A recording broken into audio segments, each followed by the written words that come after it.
นาบดีผ่านเท่าเจ้าอาวาสเอาธุระ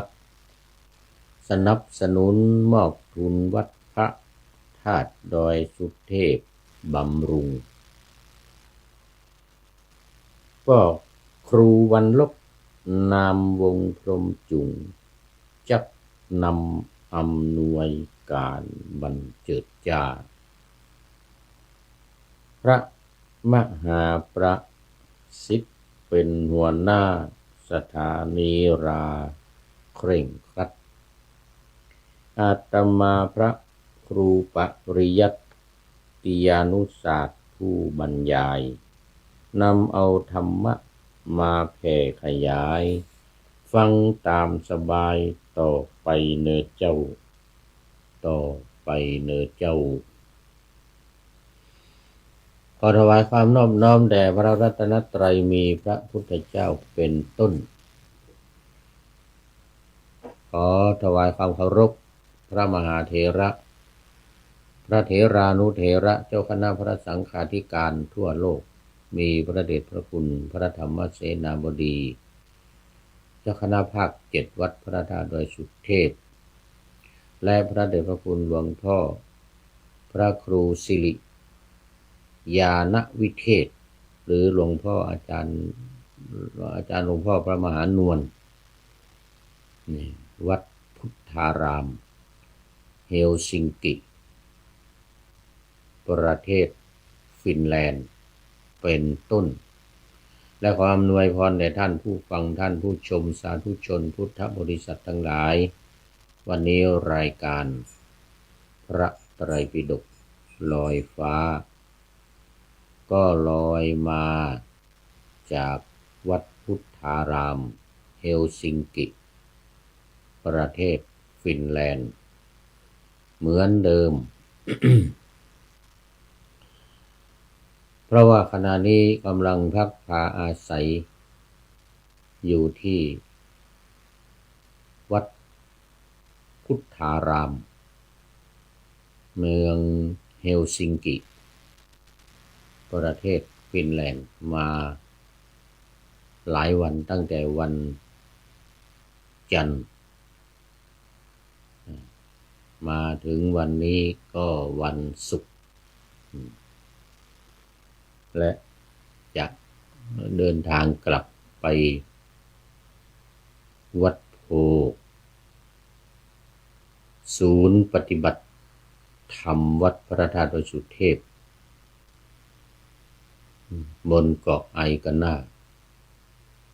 เมืองทานลินประเทศเอสโตเนียเพราะว่ามาได้จิต5 วันแล้วสัตตาหะมาเมื่อวันจันทร์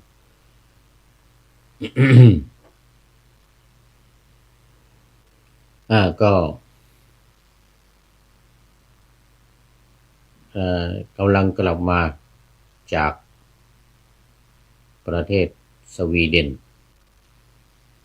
ตอนเย็นวันนี้โดยทางเรือไวกิ้งข้ามฟากจากเมืองสต็อกโฮล์มของประเทศสวีเดนแต่ที่นี่เขาเรียกกันว่าวิกิ้งนะเขาไม่เรียกไวกิ้งเขาเรียกวิกิ้ง เรือวิกิ้ง16 ชั่วโมงจากสต็อกโฮล์มมา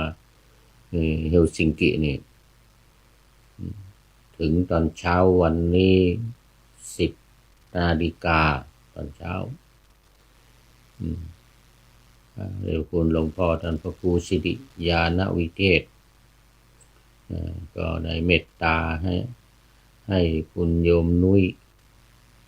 ขับรถไปรับจากท่าเรือมาเมืองเฮลซิงกิมาวัดมาฉันเพลพอดีมีคุณโยม โยมแอลโยมเอแล้วก็ญาติโยมจากประเทศมาเลเซียอีกหลายท่านมาทำบุญวันนี้ถวายภัตตาหารเพลถวายภัตตาหารเพลเรียบร้อยแล้ว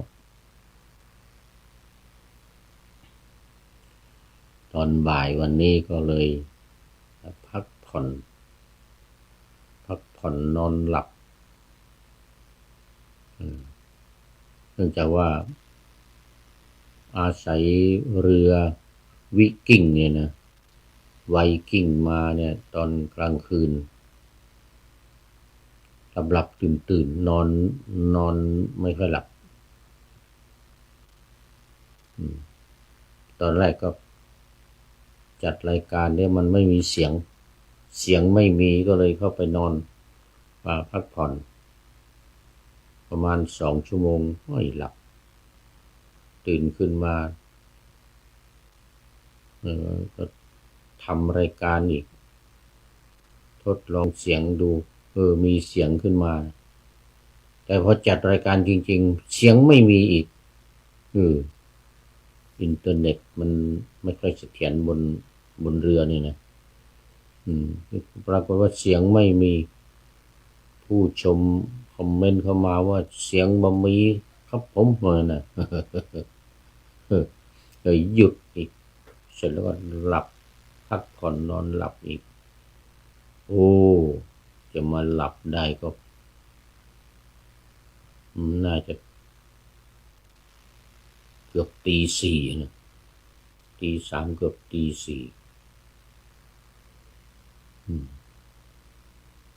7 นาฬิกาตื่นมา7-8 โมงหาฉันภัตตาหารเช้า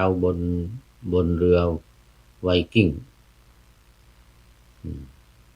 เสร็จเรียบร้อยแล้วก็เตรียมตัวลงจากเรือเวลา10 นาฬิกา10 นาฬิกาลงจากเรือ16 ชั่วโมง ก็เลยตอนบ่ายวันนี้ก็เลยพักผ่อนนอนหลับได้ 3-4 ชั่วโมงเข้าท่าเหมือนกัน3-4 ชั่วโมง 5 ชั่วโมงนี่นะเสร็จแล้วก็ทำวัดเย็นตื่นมา6 โมงเย็น5 โมงกว่า6 โมงก็ไปทำวัดสวดมนต์กับพระเดชพระคุณหลวงพ่อพร้อมกับท่านอาจารย์สมชายท่านณรงค์พระธรรมทูตไทยที่อยู่ประจำวัดพุทธารามนี่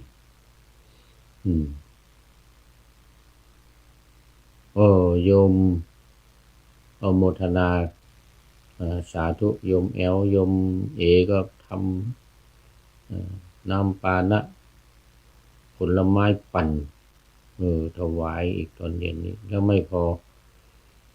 ทำก๋วยเตี๋ยวไว้พรุ่งนี้เช้าจะได้ฉันแต่หัวรุ่งเลยตี 5 ตี 4 ตี 5เลยนะเสร็จแล้วต้องรีบไปสนามบินเดี๋ยวไปท่าเรือทันลินท่าเรือนี่แหละเฮลซิงกินี่แหละไปเมืองทันลินประเทศเอสโตเนีย9 นาฬิกา 9 โมงเช้าต้องออกจากนี่ตี 5 6 โมงเช้าให้ทันถึงก่อนท่าเรือ8 นาฬิกา 8 โมงก่อน 8 โมงเลยนะจะให้เกิน 8 โมงไม่ได้ก่อน 8 โมงก็จะได้เดินทางไปกลับเมืองทานลินประเทศเอสโตเนียในตอนบ่ายถึงตอนเช้านี่แหละ 11 9 10 11โอ้11 โมงก็ถึงแล้วไปฉันเพลที่ทานลินพอดีเลยไปฉันเพลที่เมืองทานลิน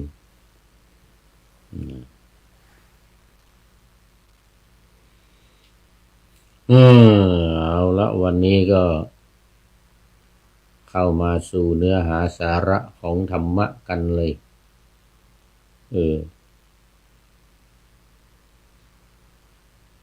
ปะหน้าธรรมาสวันนี้เป็นข้าวห่ำบทประพันธ์เก่าๆสมัยนมนานมาแล้วหลายปีสมัยก่อนโน้นนี่จัดรายการพระไตรปิฎกลอยฟ้าเป็นภาษาล้านนาเมื่อสัก10 ปีก่อนตรงหน้ามานี่นะมาจัดเป็นเปลี่ยนเป็นภาษาไทยนี่ก็ราวๆ7-8 ปี9 ปีมานี่นะเนื่องจากว่าก็มีเดินทางออกต่างประเทศออกต่างประเทศทำรายการออกต่างประเทศตั้งแต่ไปประเทศลาวไปเวียดนามไปลาวไปเวียดนามสมัยนั้นเนี่ยไปบังคลาเทศอะไรอีกเนี่ยที่ใกล้ๆอินเดียเนี่ยภูฏานเมืองภูฏานนี่นะบ้างในปานบ้างอินเดียบ้างนี่นะแฟนคลับทั้งหลายก็บอกว่าขอพูดเป็นภาษากลางเป็นภาษาไทยเนื่องจากว่าคนฟังเนี่ยฟังภาษาล้านนากันไม่ค่อยออกเพราะว่ามันมีไม่เฉพาะคนล้านนาเท่านั้นนะก็เลยเป็นอย่างนั้นก็เลยเปลี่ยนเป็นภาษาล้านนาเดี๋ยวเปลี่ยนจากภาษาล้านนาเป็นภาษาไทยกลางแล้วก็สมัยไปอยู่ประเทศอังกฤษประเทศไอร์แลนด์นี่ก็ทำเป็นภาษาอังกฤษอยู่ระยะหนึ่งภาษาไทยและภาษาอังกฤษด้วย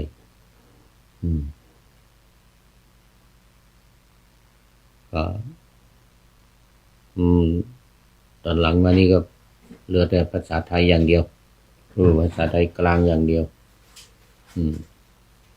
ภาษาอังกฤษนี่ถ้ามีคนคอมเมนต์เข้ามาเป็นภาษาอังกฤษก็เอาบ้างนิดๆหน่อยๆนิดๆหน่อยๆอันนี้ก็ภาษาไทยกลางเป็นหลักวันนี้ขึ้นสูตรใหม่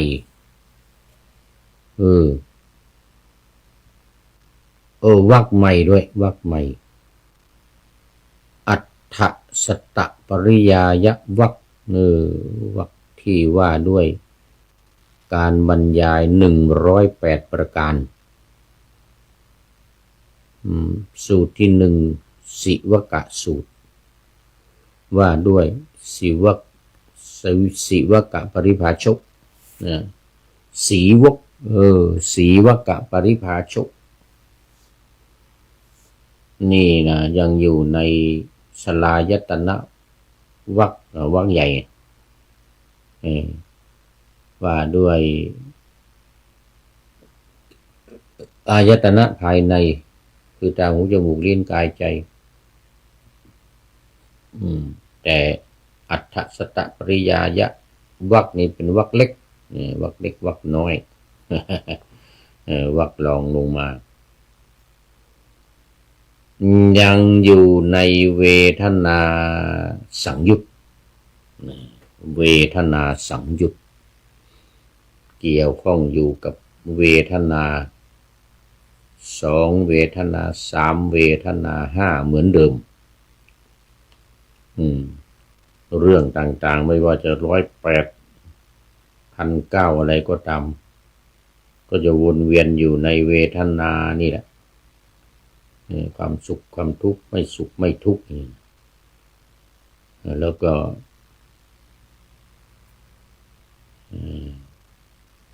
อายตนะภายในตาหูจมูกลิ้นกายใจและอายตนะภายนอกรูปเสียงกลิ่นรสสิ่งของและความคิดก็วนเวียนอยู่ในหลักการเหล่านี้แหละตอนนี้เป็นสีวกปริภาชกเข้าไปกราบทูลถามปัญหากับพระพุทธองค์เดี๋ยวตอนท้ายๆก็จะมาลงอายตนะภายในนี่แหละแล้วก็มาลงเวทนาพอมันอยู่ในเวทนาสังยุตก็สุขทุกข์โสมนัสโทมนัสอุเบกขาเนี่ยก็อยู่แถวๆนี้ตอนสรุป ตอนจบ ตอนแรกๆนี่ก็จะเป็นเรื่องอื่นแต่ก็เกี่ยวข้องอยู่กับในเรื่องของเวทนาในเรื่องของความคิดในเรื่องของอายตนะนี่แหละอย่างวันนี้สีวกปริภาชกสมัยหนึ่งพระผู้มีพระภาคก็ประทับอยู่ที่เวฬุวันอันนี้เราทราบกันดีเมืองเวฬุวันกรุงราชคฤห์สถานที่ให้เหยื่อกระแตที่พระเจ้าแผ่นดินรอดชีวิตพระเจ้าพิมพิสารนี่นะรอดชีวิตจากงูฉกนี่นะโดยมีกระแตเนี่ยมาเคาะที่หูนะมาเคาะที่หูป๊อกป๊อกป๊อกตื่นขึ้นมาเอางูแผ่พังพานอยู่ใกล้หน้านี่เราจะฉกอยู่แล้วพอตื่นปุ๊บงูก็กลัวหนีไปว่าได้บุญคุณของกระแตก็เลยให้อภัยแก่สัตว์ทั้งหลายเนื้อทั้งหลายสัตว์ทั้งหลายในวัดเวฬุวันเนี่ยในพระราชอุทยานเวฬุวันพระราชอุทยานในสวนไม้ไผ่เนี่ยให้อภัยแก่สัตว์ทั้งหลายมีกระแตเป็นต้นแล้วก็ให้อาหารแก่กระแตนี่เป็นประจำครั้งนั้นก็มีปริภาชกคนหนึ่งชื่อโมริยะศรีวกะนะปริภาชกนี้ก็เป็นนักบวชของศาสนาพราหมณ์สมัยนั้นของลัทธิหนึ่งอยู่ในเครือข่ายของศาสนาพราหมณ์แหละคำว่าศรีวกะเนี่ยมันเป็นชื่อตัวส่วนโมริยะเป็นชื่อเล่นนะเพราะชอบไว้ผมจุกเขาเรียกโมริยะเมาลีนะเมาริยะเนี่ยสมัยก่อนมีราชวงศ์เมาริยะอยู่ที่เมืองปาตลีบุตร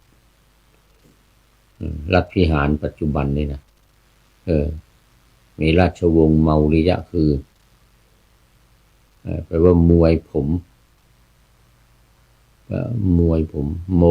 มริยะบางทีก็ออกเสียงเป็นเมาตอนนี้ขอต้อนรับ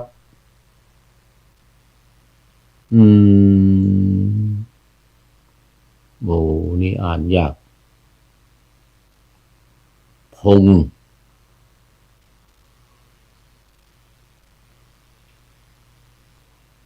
งพนัทเนาะน่าจะเป็นพงพนัทนะพงพนท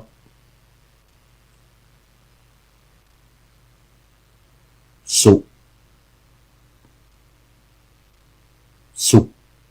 นี่อ่านผิดก็ขอไปสุขลมอาจจะเป็นสุขลมหรือจะเป็นสุกลมขอไป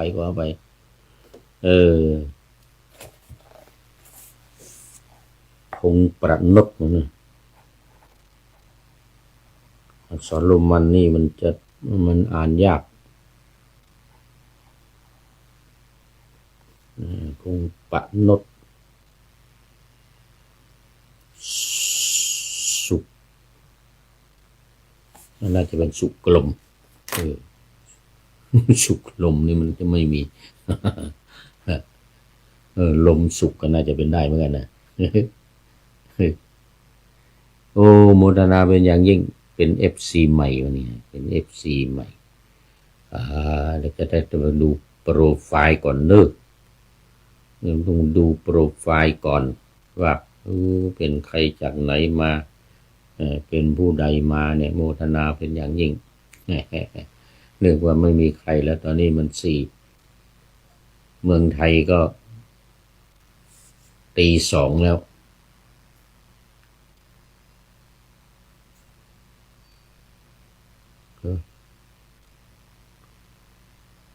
ห้าทุ่มตี 3แล้วมั้งเนี่ย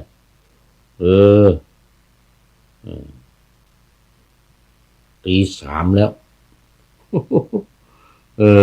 สาธุมีเพื่อนแล้วทีเนี้ย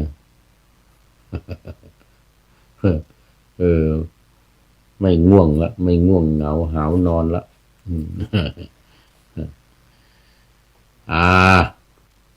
คราวนี้ก็ปริพาชกชื่อโมริยะนี่เป็นชื่อเล่น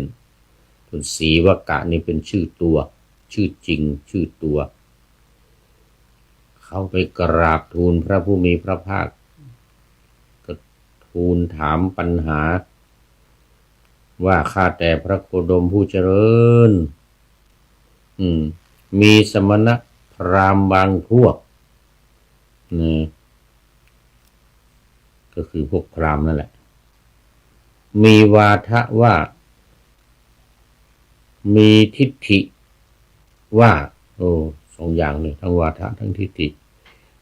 บุคคลนี้เสวยสุขเสวยทุกข์หรืออทุกขมสุขะคือไม่สุขไม่ทุกข์เนี่ยสุข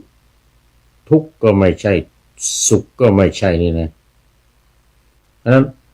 สุขทุกข์อทุกขมสุขะทั้งหมดนั้นเนี่ยมีเหตุที่ทำไว้ในปางก่อน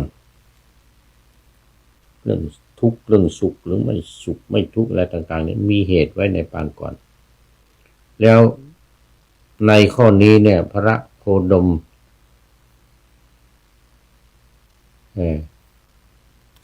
ตรัสไว้อย่างไรนะพระพุทธเจ้าก็เลยตอบว่าศรีวกะเวทนาบางอย่างมีดีเป็นสมุฏฐานเกิดขึ้นมีความดีเนี่ยนะเป็นสมุฏฐานเกิดขึ้นในกายนี้ก็มีการที่เวทนาบางอย่างซึ่งมีความดีเป็นสมุฏฐานเกิดขึ้นในกายนี้บุคคลพึงรู้ได้เองนี้ก็มีการที่เวทนาบางอย่างซึ่งมีดีเป็นสมุฏฐานนี้บุคคลชาวโลกสมมุติว่าเป็นความจริงก็มีเป็นความจริงก็มีในข้อนั้นสมณพราหมณ์เหล่าใดมีวาทะอย่างนี้มีทิฏฐิอย่างนี้ว่าบุคคลนี้เสวยสุขทุกข์หรืออทุกขมสุขะเวทนาอย่างใดอย่างหนึ่งสุขทุกข์หรืออทุกขมสุขเวทนาทั้งหมดนั้นมีเหตุ ที่ได้ทำไว้ปางก่อนย่อมแล่นไปหาสิ่งที่ตนเองรู้และแล่นไปหาสิ่งที่ชาวโลกสมมุติว่าเป็นความจริงเพราะฉะนั้นเราจึงกล่าวว่าเป็นความผิดของสมณพราหมณ์เหล่านั้นเป็นความผิดเพราะว่าถ้าไปยึดถืออย่างนั้นเนี่ยก็จะแสวงหาขวนขวายหาแล่นหาสิ่งที่เป็นสุขเป็นทุกข์แล้วก็ไม่ใช่สุขไม่ใช่ทุกข์นั้นอยู่ต่อไปจะแสวงหาอยู่ต่อไปโลดแล่นไปหาสิ่งเหล่านั้นอยู่ต่อไปจึงถือว่าเป็นความผิดเพราะให้นั้นเพราะอะไรคือเมื่อบุคคลมีความเห็นในสิ่งว่าสุขทุกข์โสมนัสโทมนัสอุเบกขาเหล่านั้นเนี่ยเป็นมีเหตุไว้ก่อนก็มีสเลดเป็นสมุฏฐานมีลมเป็นสมุฏฐานมีดีสเลดนี่ก็หมายถึงสเลดที่อยู่ภายในเราเนี่ยนะคีเทอร์เนี่ยนะและลมรวมกันเป็นสมุฏฐานเกิดจากการเปลี่ยนฤดูเกิดจากการบริหารกายไม่สม่ำเสมอเกิดจากการถูกทำร้ายเวทนาบางอย่างก็เกิดจากผลกรรมเกิดขึ้นในกายก็มีการที่เวทนาบางอย่างซึ่งเกิดขึ้นจากผลกรรมเกิดขึ้นในกายของบุคคลพึงรู้ได้เองก็มีการที่เวทนาบางอย่างที่เกิดขึ้นเป็นผลกรรมเกิดขึ้นในกายนี้ชาวโลกสมมุติว่าเป็นความจริงก็มีในข้อนั้นสมณพราหมณ์เหล่าใดมีวาทะอย่างนี้มีทิฏฐิหรือความสุขความทุกข์ทั้งหมดนั้นเสวยอยู่เสวยทุกข์เสวยสุขทั้งหลายเหล่านั้นมีเหตุที่ได้ทำไว้ปางก่อนก็ย่อมจะแล่นไปหาสิ่งที่ตนเองรู้และแล่นไปหาสิ่งที่ชาวโลกสมมุติว่าเป็นความจริงเพราะฉะนั้นเราจึงกล่าวว่าเป็นความผิดของสมณะและพราหมณ์เหล่านั้นเมื่อพระผู้มีพระภาคตรัสอย่างนี้แล้วปริภาชกชื่อว่าโมริยะได้กราบทูลพระผู้มีพระภาคว่าข้าแต่พระโคดมผู้เจริญภาษิตของพระองค์นั้นชัดเจนไพเราะยิ่งนักเลยนะข้าพระองค์ขอถึงพระรัตนตรัยว่าเป็นที่พึ่งตลอดชีวิตขอท่านพระโคดมจงทรงจำข้าพระองค์ว่าเป็นอุบาสกไปจนตลอดชีวิตเถิดศรีวกะนี่พอได้รับฟังพุทธองค์ทรงอธิบายว่ามันเป็นความผิดของสมณพราหมณ์ทั้งหลายนะที่มัวยึดหลงติดอยู่กับสิ่งเหล่านี้ก็แล่นหาก็ย่อมที่จะแล่นไปหาสิ่งเหล่านี้อยู่เสมอนะคุณโยมพงษ์เนี่ยคุณโยมพงษ์ประนตโยมพงษ์ประนตเนี่ยก็แสวงหาก็เกิดความทุกข์บ้างสุขบ้างเกิดไม่สุขไม่ทุกข์บ้างไปเรื่อยๆไม่มีที่สิ้นสุดไม่สามารถที่จะก้าวเข้าไปสู่บรมสุขคือพระนิพพานได้ ดีหนึ่งสเลดหนึ่งลมหนึ่งดีสเลดและลมรวมกันหนึ่งฤดูหนึ่งการบริหารกายไม่สม่ำเสมอหนึ่งการถูกทำร้ายหนึ่งรวมกับผลกรรมอีกหนึ่งเป็น8อันนี้สีวกะสูตรที่หนึ่งนี่ก็จบนะนั่นก็สิ่งที่มันรวมกันอยู่นี่แล้วชาวโลกสมมุติว่าเป็นความจริงนะผ่านทางตาทางหูทางจมูกทางลิ้นทางกายและทางใจทั้ง8ประการนี้การบริหารขึ้นอยู่กับว่าดีเสลดหนองเลือดเหงื่อมันข้นน้ำลายเปลวมันอะไรต่างๆที่เกิดขึ้นนี่จะอยู่ดีจะเป็นไปด้วยดีอยู่ที่การบริหารร่างกายให้สม่ำเสมออย่าให้สิ่งต่างๆเหล่านี้มารบกวนนะก็จะมีความสุขอยู่อย่างสบายๆไม่ต้องไปคิดถึงเรื่องว่ามันเป็นกรรมเก่าหรือว่าเป็นสิ่งที่มีเหตุมีปัจจัยอะไรเกิดขึ้นก่อนอย่างนั้นก็จมอยู่อย่างนั้นก็จะไปแสวงหาสิ่งทั้งหลายเหล่านั้นอีกต่อไปเรื่อยๆไม่มีที่สิ้นสุดเลยนะนั่นแหละสีวกะสูตรนี้ก็จบพอดีผ่านไป1สูตรวันนี้ ได้1สูตรละ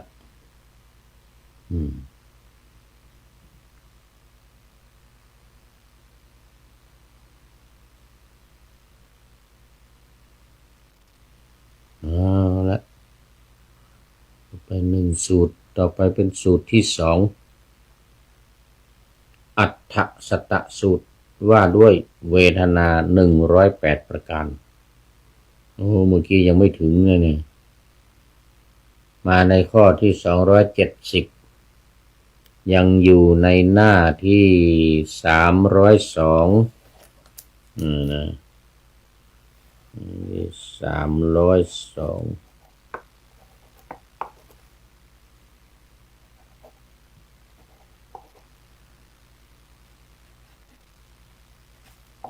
ยังอยู่ใน3หน้าแล้ว3หน้า302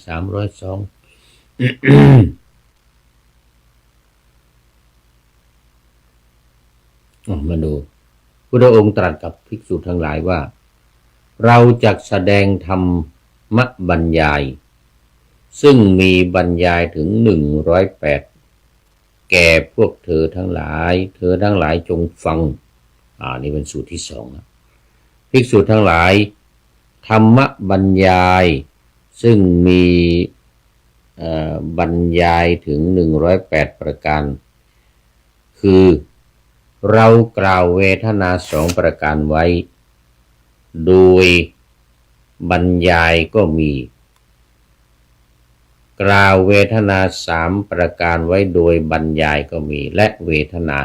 5ไว้โดยบรรยายก็มีกล่าวเวทนา6ประการไว้โดยบรรยายก็มีกล่าวเวทนา18ประการไว้โดยบรรยายก็มีกล่าวเวทนา36ประการไว้โดยบรรยายก็มีกล่าวเวทนา108ประการไว้โดยบรรยายก็มีเวทนา2ประการอะไรบ้างอันนี้ที่เราทราบกันดีก็คือสุขกับทุกข์แต่ว่าจะเป็นสุขทางกายทุกข์ก็เป็นทุกข์ทางกาย1เวทนาทางกายเรานี้เราเรียกว่าเวทนา2ประการคือสุขก็สุขทางกายทุกข์ก็ทุกข์ทางกายเป็น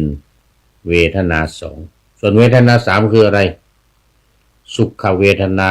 ทุกขมสุขเวทนาเราเรียกว่าเวทนา3ก็คือสุข1แล้วก็ไม่ทุกข์1ไม่สุข1เป็น3อันนี้เรียกว่าเวทนา3เวทนา5เป็นอะไรบ้าง1สุขินทรีย์อินทรีย์คือความสุข ทุกขินรีอินทรีย์คือความทุกข์คือความเป็นใหญ่ในร่างกายของเรานี้คือทุกขเวทนาโสมนัสสินทรีย์คือความสุขทางใจโทมนัสสินทรีย์คือความเป็นใหญ่ในว่าความสุขที่เกิดขึ้นทางใจและความทุกข์เนี่ยตัวความทุกข์ที่เกิดขึ้นทางใจอุเปกขินทรีย์คืออินทรีย์หรือความเป็นใหญ่ในความวางเฉยเป็นกลางเรียกอุเบกขาอันนี้คือเวทนา5สรุปแล้วก็มีว่าเวทนา3จะมีสุขทุกข์แล้วก็ไม่สุขไม่ทุกข์อันนี้คือเวทนา3ส่วนเวทนา5คือสุขทางกายทุกข์ทางกายแล้วก็สุขทางใจทุกข์ทางใจ5คืออุเบกขาคือวางตัวเป็นกลางไม่สุขไม่ทุกข์นี่ก็เป็นเวทนาเราเรียกว่าเวทนา5ส่วนเวทนา6คืออะไรบ้าง1เวทนาที่เกิดจากสุขจักขุสัมผัส2โสตสัมผัส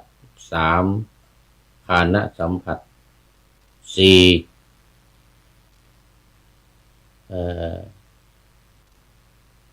ชิวหาสัมผัส5กายสัมผัส6มโนสัมผัส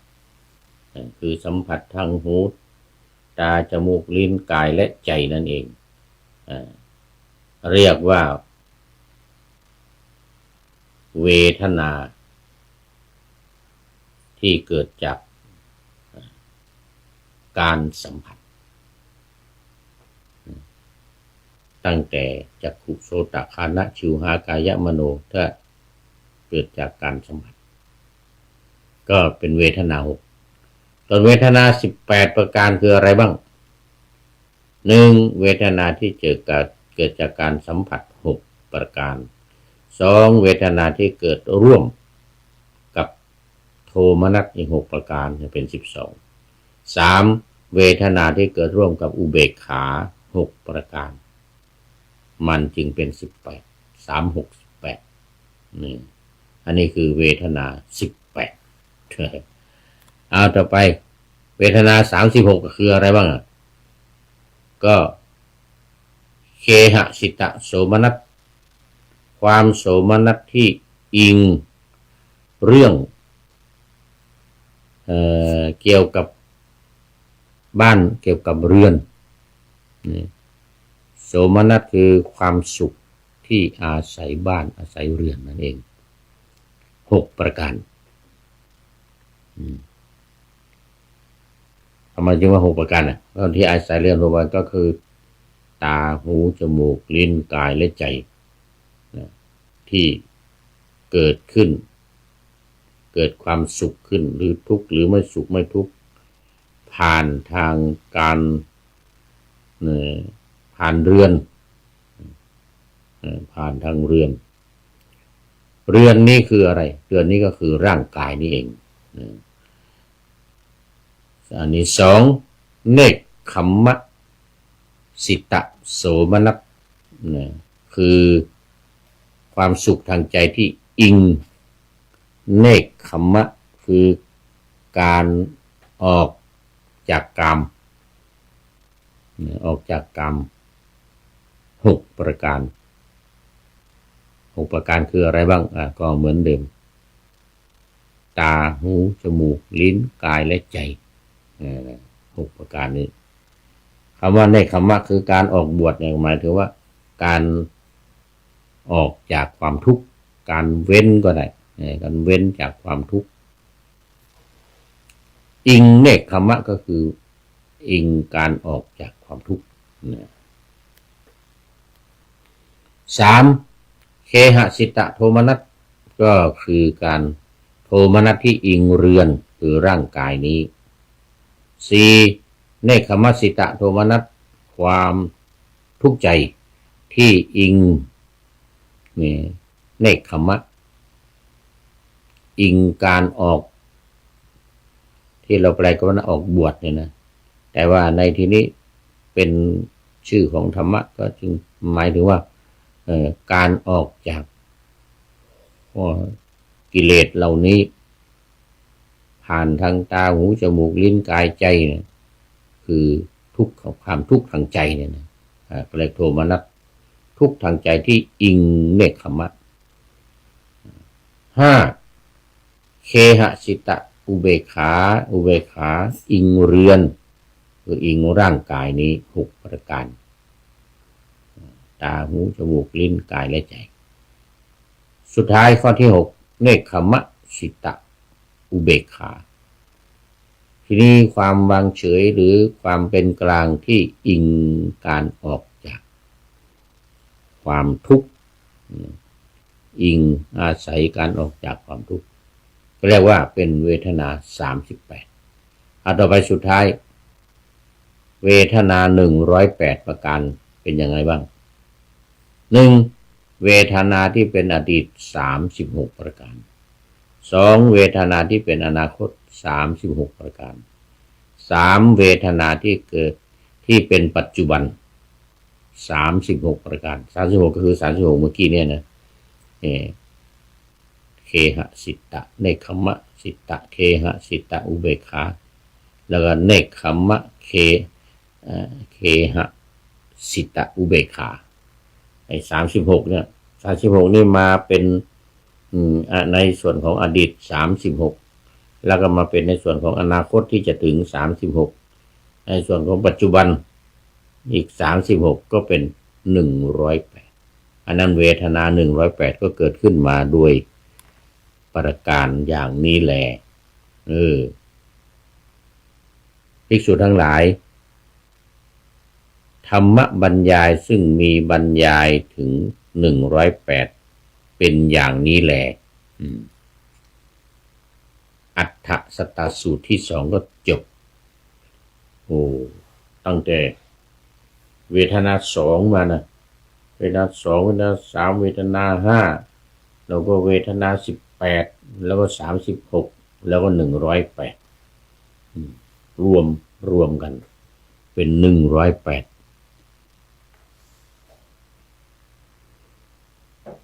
ทีนี้ยังพอมีเวลาอีกนิดอัญญตระภิกขุสูตรเอาให้มันได้3สูตรวันนี้อัฏฐสตะสูตรตอนนี้มันดึก FC ก็ยังมีคนเดียว ก็มาดูง่วงเหงาหน่อยเอาไม่เป็นไรอัญญตระภิกขุสูตรว่าด้วยภิกษุรูปหนึ่ง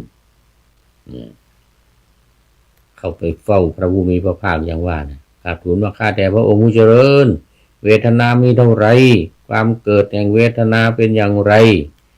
ปฏิปทาที่ให้ถึงความเกิดเวทนาเป็นอย่างไรความดับแห่งเวทนาเป็นอย่างไรแล้วก็ปฏิปทาที่จะให้ถึงความดับแห่งเวทนาเนี่ยเป็นอย่างไรและอะไรเป็นคุณแห่งเวทนานี่พระพุทธภาค พระพุทธเจ้าก็ตรัสตอบว่าภิกษุทั้งหลาย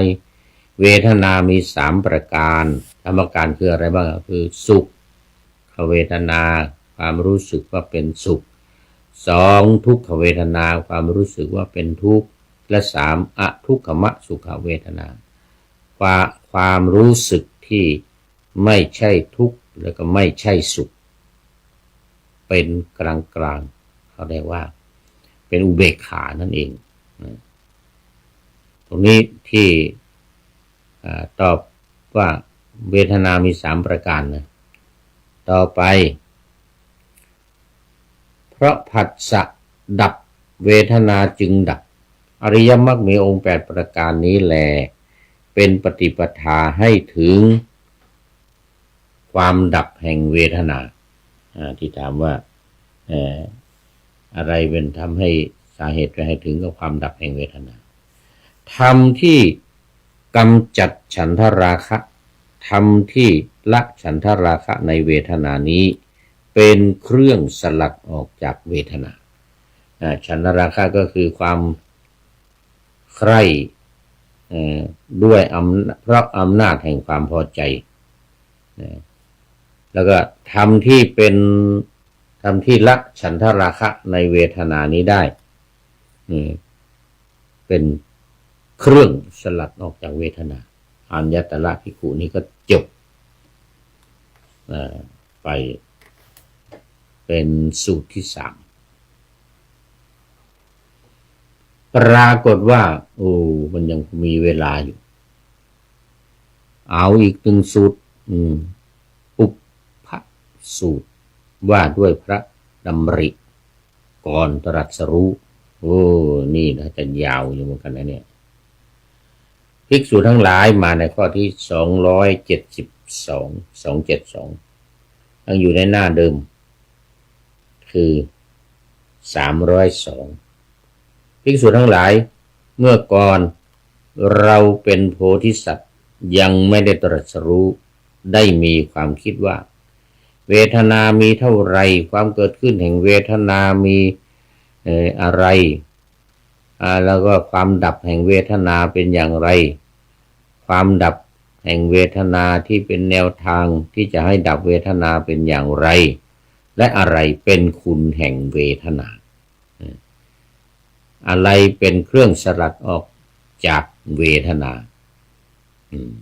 นี่ก็คำตอบเหมือนเดียวกันกับข้อที่ผ่านมาเหล่านั้นก็คิดต่อไปว่าเวทนามี3ประการเนี่ยสุขทุกข์โสมนัสโทมนัสอุเบกขาเพราะผัสสะเกิดเวทนาจึงเกิดตัณหาเป็นปฏิปทาที่ให้ถึงความเกิดแห่งเวทนาธรรมที่เป็นเครื่องกำจัดฉันทราคะธรรมที่ละฉันทราคะในเวทนาได้นี้เป็นเครื่องสลัดออกจากเวทนาสรุปแล้วก็คือว่าอะไรมันเป็นต้นเหตุที่ทำให้เกิดแล้วก็อะไรเป็นต้นเหตุที่ทำให้ดับและแนวทางหรือปฏิปทาที่จะให้ถึงความเกิดและความดับนี่มันคืออะไรอยู่ตรงนี้เพราะฉะนั้นสูตรที่4นี้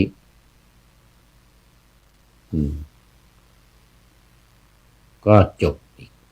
ได้4สูตรต่อไปสูตรที่5ดูไปดูมายังมีเวลาไม่จบไม่หมดญาณสูตรว่าด้วยญาณญาณก็ตัวนี้คือยอผู้หญิงสระอานอเนนหมายถึงความรู้ที่ยังลึกลงไปในสันดานจึงเรียกว่าญาณทีนี้เราบางทีบวกปัญญาเข้ามาปัญญาญาณคือความรู้ที่อาศัยความลึกซึ้งเกิดขึ้นในภายในนั่นเองมาในข้อที่273ภิกษุทั้งหลายภิกษุเกิดขึ้นแล้วญาณจักษุ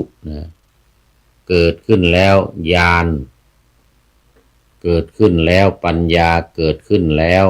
วิชชาเกิดขึ้นแล้วแสงสว่างเกิดขึ้นแล้วแก่เราในธรรมที่ไม่เคยได้ฟังมาก่อนว่านี้เวทนานี่ก็คือยิงมาในธรรมจักรกับพระวัฒนสูตรนะญาณังอุทธัปปาธิปัญญาอุทธัปปาธิวิชชาอุทธัปปาธิที่เราสวดกันในธรรมจักรกับพระวัฒนสูตรที่จริงมันคือความรู้นี่เองญาณคือความรู้ที่ลึกซึ้งภายในจักษุที่เกิดขึ้นญาณเกิดขึ้นแสงสว่างเกิดขึ้นแก่เราในธรรมทั้งหลายที่ไม่เคยได้ยินได้ฟังมาก่อนว่านี้เป็นความเกิดแห่งเวทนาเมื่อกี้นี่เป็นตัวเวทนาตอนนี้เป็นความเกิดแห่งเวทนาจะว่าไปก็อยู่ในหลักการที่เป็นอริยสัจธรรมทั้ง4ประการนั่นเองอันนั้นทุกข์เป็นตัวทุกข์เสร็จแล้วก็สมุทัยเป็นสาเหตุที่ทำให้เกิดความทุกข์ตัวนี้มันเป็นเวทนาเวทนาที่เกิดขึ้นแล้วญาณเกิดขึ้นแล้วจักขุเกิดขึ้นแล้ว แสงสว่างเกิดขึ้นแล้วแก่เราในธรรมที่ไม่เคยเห็นเนี่ยไม่เคยเห็นไม่เคยได้ยินได้ฟังมาก่อนว่านี้ความเกิดแห่งเวทนาแล้วก็สามนี้ ความดับแห่งเวทนาสี่ปฏิปทาที่ให้เข้าถึงความดับแห่งเวทนาหมายถึงว่าการละฉันทะราคะนั่นเองภิกษุทั้งหลายในธรรมที่ไม่เคยได้ยินได้ฟังมาก่อนนี้คือคุณแห่งเวทนาสองโทษแห่งเวทนาภิกษุทั้งหลายจักษุเกิดขึ้นแล้วญาณเกิดขึ้นแล้วปัญญาเกิดขึ้นแล้ววิชาเกิดขึ้นแล้วแสงสว่างเกิดขึ้นแล้วอาโลโกนะอาโลโกทัปปทิเกิดขึ้นแล้วแก่เราในธรรมที่ไม่เคยได้ยินได้ฟังมาก่อนว่านี้เครื่องสลัดออกจากเวทนาเป็นเครื่องสลัดออกจากเวทนาแล้ววันนี้ญาณสูตรที่ห้าจบได้ห้าสูตรโอ้โหไม่ใช่ธรรมดาได้ห้าสูตรนะวันนี้ญาณสุดท้ายคือญาณสูตรเพราะนั้นในวรรคนี้มีญาณสูตรแล้วก็ปุพพสูตร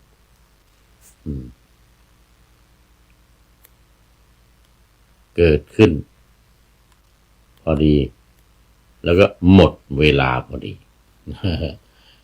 หมดเวลาพอดีถึงญาณสูตรว่าด้วยญาณว่าในตามบทที่มาในธรรมจักรกับปวัตตนสูตรว่าญาณังอุทธัปปาธิญาณเกิดขึ้นแล้วปัญญาอุทธัปปาธิปัญญาเกิดขึ้นแล้ววิชชาอุทธัปปาธิคือความรู้เกิดจากการไม่รู้นั่นแหละคือไม่รู้อริยสัจสี่เพราะวิชชาเกิดก็คือเกิดความรู้ในอริยสัจธรรมทั้งสี่ประการอาโลโกคือแสงสว่างเกิดขึ้นแล้วในโลกนี้เพราะฉะนั้นในสูตรนี้ก็จบได้ห้าสูตรในวันนี้หมดเวลาพอดีโอ้มีFCเป็น FC ตัวจริงแล้วคงปนดพรหมปนุษย์ที่เข้ามาในรายการวันนี้เป็นท่านแรกแล้วก็เป็นท่านสุดท้ายโมทนาเป็นอย่างยิ่งขอนำพระไตรปิฎกลอยฟ้าไป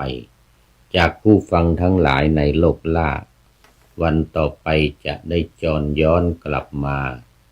สู่สถานีใหม่ให้ท่านฟังอย่าลืมเปิดวิทยุหรือเครื่องรับโทรศัพท์โมบายคอมพิวเตอร์ผัง YouTube เฟซเพจไลน์ให้ดังๆเพื่อชมฟังรายการ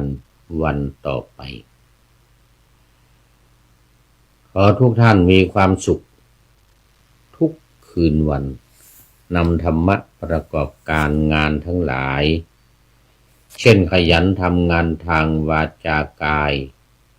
ใจขวนขวายกิจการงานนานา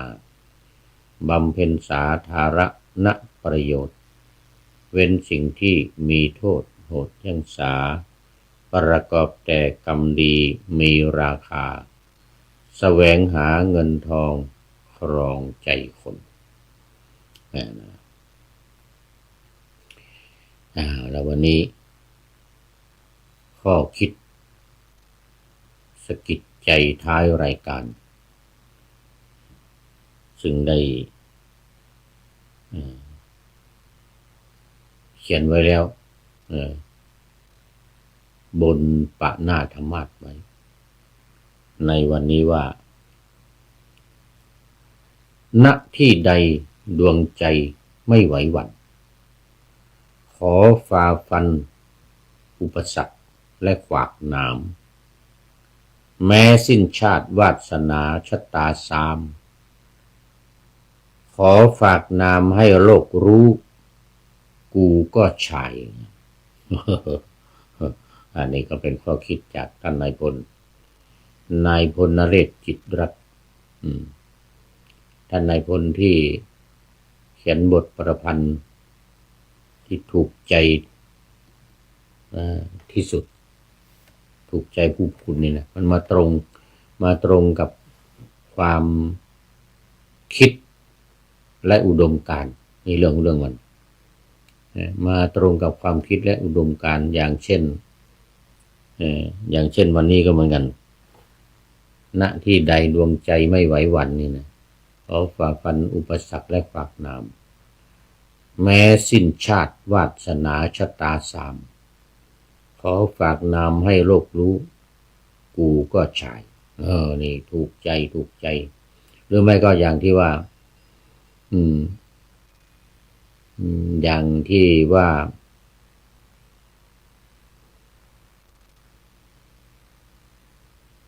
ถ้าไม่เยี่ยมเทียมเท่ากับเขาอื่น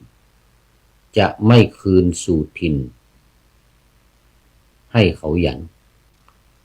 จะไม่คืนสู่ถิ่นเก่าให้เขาหยันแม้จะจมล้มตายวายชีวันขอฝ่าฟันต่อสู้เพื่อกูเองอย่างนี้เป็นต้นนะ ขอฝ่าฟันต่อสู้เพื่อกูเองเอาละอันนี้หมดเวลาจริงๆแล้วทีนี้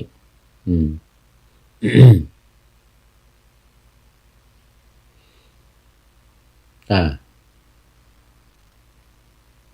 าบำเพ็ญสาธารณประโยชน์เว้นสิ่งที่มีโทษโหดเยี่ยงสาประกอบแต่กรรมดีมีราคาแสวงหาเงินทองครองใจคนเสียสละพลทรัพย์นับมากน้อยไม่ให้ล้านก็ให้ร้อยไม่ด้อยผลเอื้อคนรวยช่วยคนยากฝากคนจนให้ทุกคนเท่ากันมากตรฐานเดียวขอเจริญพร